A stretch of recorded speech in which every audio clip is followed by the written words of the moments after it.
पुराणों में कथा आती है, दुर्वासा ऋषि महादेव के पास गए, क्योंकि महादेव के ही अंश हैं दुर्वासा। महादेव के ही अंश रूप में अत्रि ऋषि के यहां प्रकट हुए थे। तो महादेव के समीप गए तो महादेव ने प्रसन्न होकर अपने गले की माला उनको उतार के दी।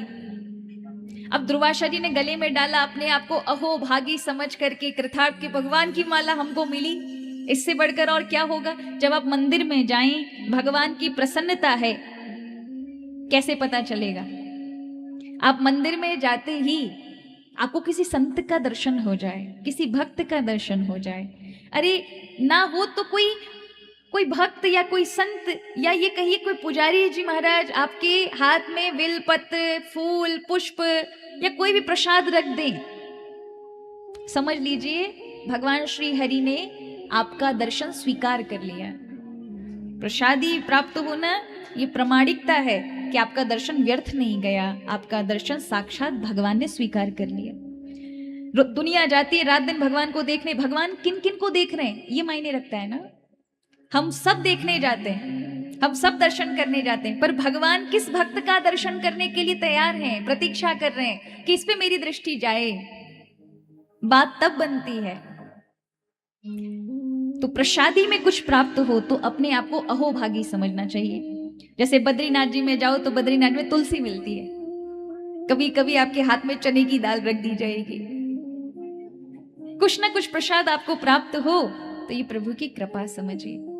और कुछ ना हो तो महाराज सबसे बड़ी बात कहें, जमीन पर भी पड़ी हुई तुलसा जी मिल जाए मंदिर में तो वो भी महाप्रसाद है, उसको उठाना चाहिए। शिव मंदिर पर अगर जल चढ़ाने जा रहे हैं, अनेकानेक अभिषेक, बहुत सारी सामग्री लेकर जा रहे हैं थाली में भर करके, लेकिन अगर मंदिर में पुष्प विल पत्र पड़े हैं और लोगों के चरणों में आ रहे हैं, और महान भक्त होगा जो शिव की महिमा को जानता होगा, तो अपनी थाली को एक और करके वो सबसे बड़ी सेवा करेगा कि वो मंदिर की सफाई करेगा, लोगों को पाप होने से बचाएगा, कि किसी के भी चरण भगवान के निर्माल्य, निर्माल्य माने शिव पे चढ़ी हुई वस्तु पर ना पड़ जाए, नहीं तो सातों नहीं करोड़ों जन्म के पुण्य सुकृत तक तक्षण नष्ट हो जाते हैं, सिद्धि चली जाती है।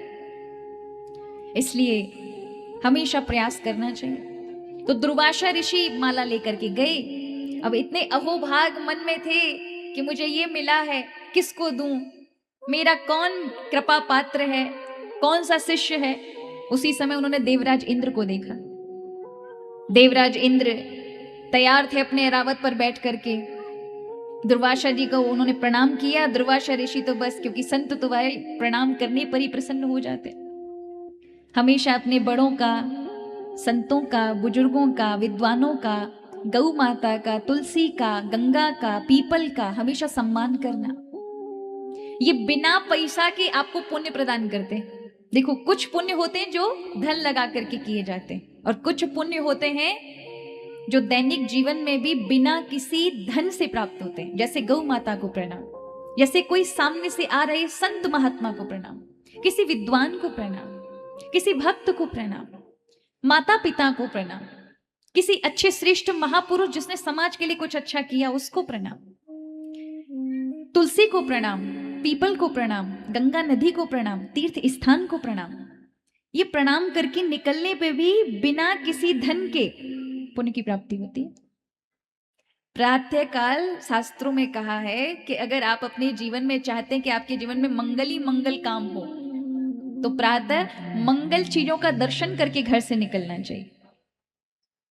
श्रीमद् भागवत में आता है कि भगवान कृष्ण प्रतिदिन घी का, घृत का, गाय का घी का दर्शन करके, स्पर्श करके निकलते हैं। शुभ वस्तु है, श्रेष्ठ वस्तु है, इसलिए अगर आप किसी शुभ कार्य में जा रहे हैं तो घी का स्पर्श करके जाएं, घी का दर्शन करके जाएं तो मंगल में, तुलसी का दर्शन करके जाएं, पीपल का दर्शन करके जाएं, गौ माता का दर्शन करें। इनमें से कोई वस्तु यदि आपके पास उपस्थित है उनका दर्शन करके जाएं, अपने इष्ट का दर्शन करके जाएं,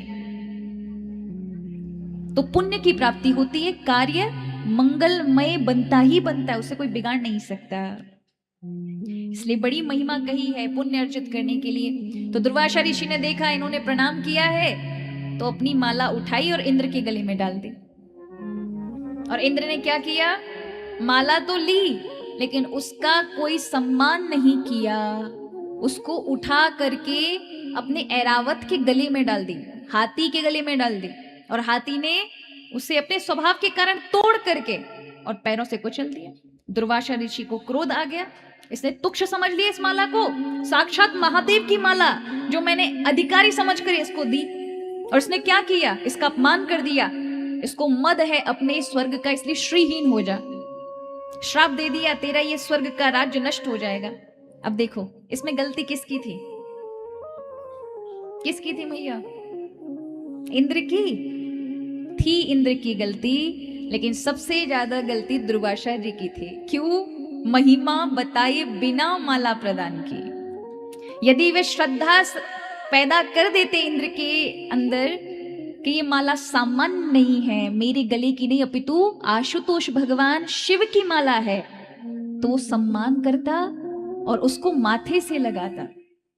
पर श्रद्धा नहीं जागी इंद्र के अंदर, क्यों? महिमा नहीं पता था।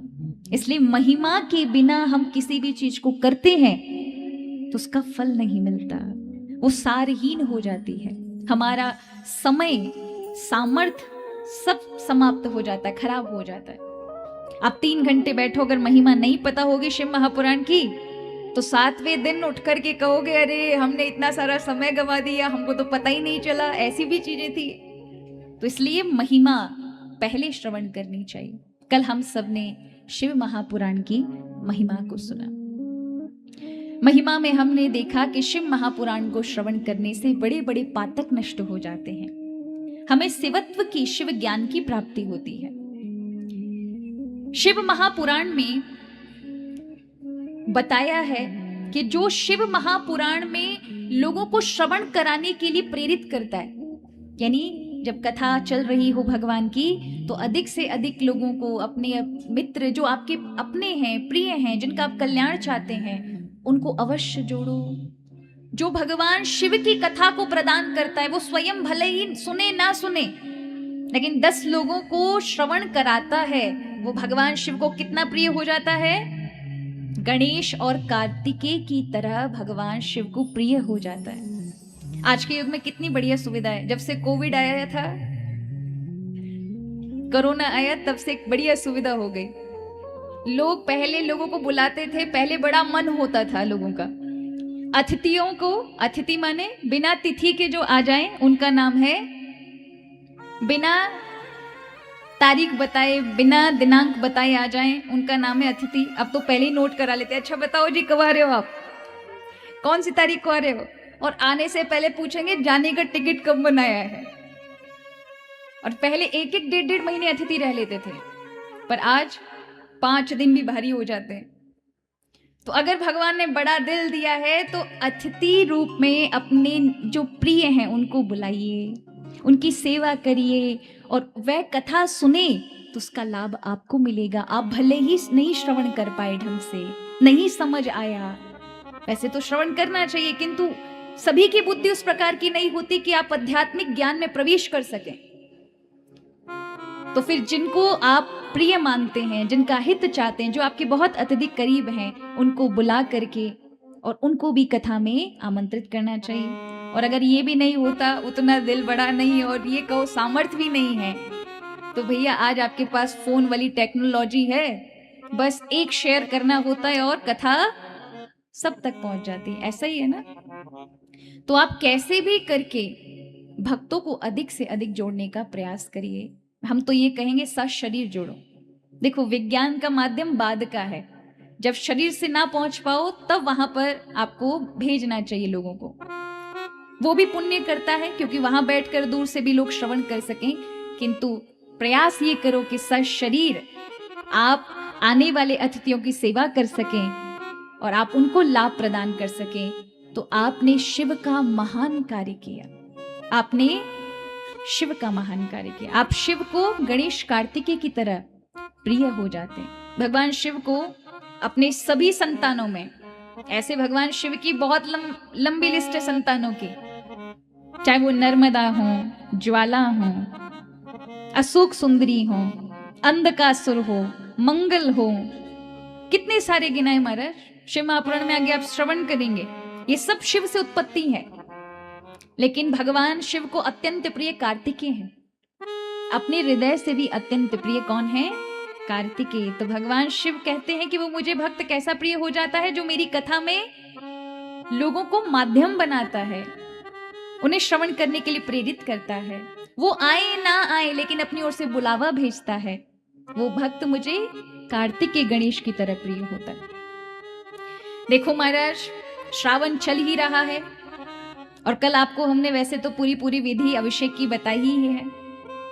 शिव पर ठंडी ठंडी चीज चढ़ानी चाहिए, क्योंकि शिव को ठंडी वस्तुएं ही प्रिय हैं।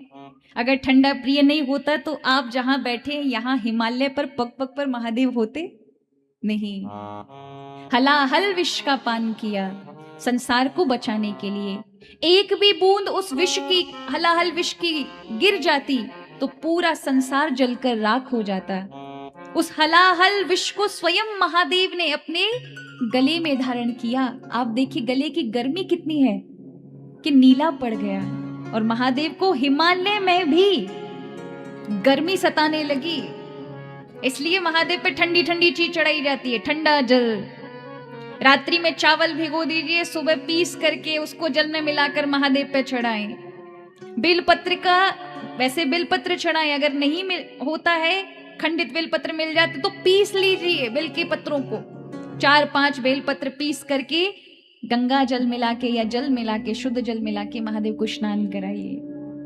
भांग भी ठंडी बताई जाती है। लोग कहते हैं भांग गर्म होती है, पागल कर देती है। देखो पीना नहीं चाहिए। भांग चढ़ाने के लिए है, अभिषेक में उपयोगी है, पीने के लिए नहीं है।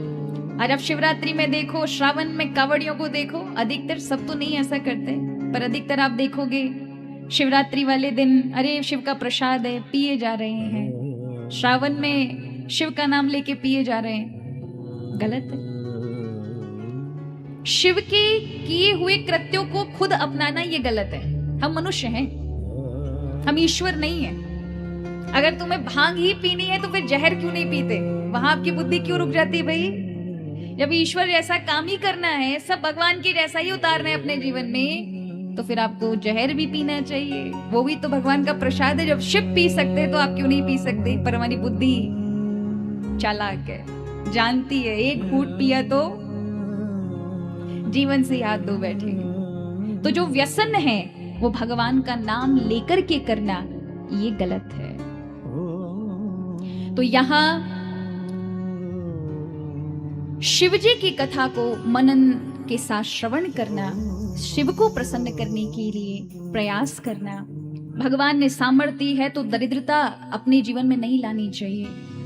हो सके जितना भाव के साथ जो जो विधियां बताई हैं शास्त्रों में, उन विधियों के साथ पूजन अर्चन करना चाहिए, तो फिर दरिद्रता नहीं रहती। और यदि सामर्थ्य होने के बाद भी दरिद्रता दिखाए, पुरुषार्थ ना करे, यानी मेहनत ना करे, जो विधि बताई है उन विधियों के साथ पूजन अर्चन ना करे, तो फिर 8 प्रकार की दरिद्रता जीवन में आ जाती है। तन की दरिद्रता, तन से दुखी हो जाएगा। मन की दरिद्रता, मन में अनेकानेक विचारों की दरिद्रता आ जाएगी, अच्छे विचार नहीं चलेंगे।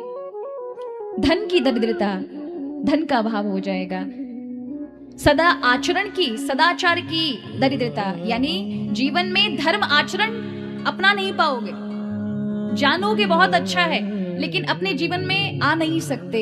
सदाचार की दरिद्रता, धर्म की दरिद्रता, धर्म नहीं जीवन में आ सकेगा।